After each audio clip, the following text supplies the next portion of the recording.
She stood by the counter of the small-town diner, wiping down tables long after the breakfast rush had passed. Her name was Emily, and she'd been working here for years, blending into the background like the faded wallpaper. Most days, she smiled, made coffee, and kept her pain hidden. But that morning, when she thought no one was listening, she whispered to herself, "Nobody wants me." The words weren't loud, but they cut through the air like a cold wind, and someone heard them. Jack, a single dad of a little girl named Sophie, sat at the corner booth, nursing his coffee. He had moved to town a year ago after losing his wife in a car accident. Life had been about survival work, parenting, repeat. But when he heard Emily's voice, something in him stirred. He saw her differently, not just the woman who brought him pancakes every Sunday, but someone carrying a quiet kind of loneliness that matched his own. After paying the bill, Jack walked up to her. "That's not true," he said softly. She blinked, startled, unsure if he was just being kind. "Nobody wants me, Jack. Not really. I'm 35. No kids. No real family left. People just pass me by." Her voice cracked, and she quickly turned away to hide her tears.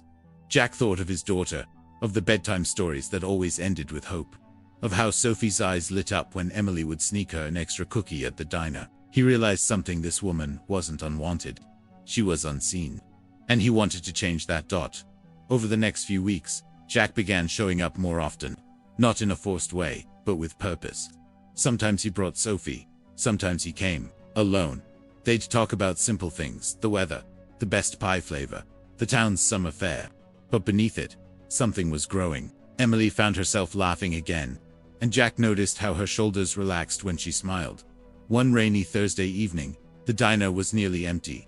Jack walked in, dripping wet, Sophie holding his hand. "We made you something," Sophie said, handing Emily a paper heart with glitter glued on. In the middle, in messy crayon writing, were the words, "We want you."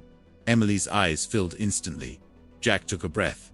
"Emily, I don't care about your past, your age, or any of that. You're kind. You're strong.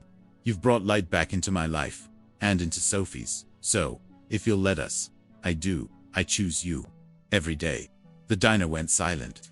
Emily covered her mouth, tears streaming freely now. For years, she had convinced herself she wasn't worth choosing. And here was a man, with his daughter by his side, telling her she was exactly who they wanted. She knelt down to Sophie's level, hugging her tightly before looking back at Jack.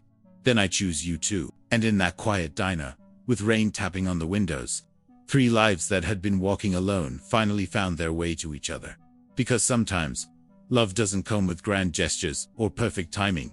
It comes when someone sees you, truly sees you, and says, "I do." And for Emily, those 2 words changed everything.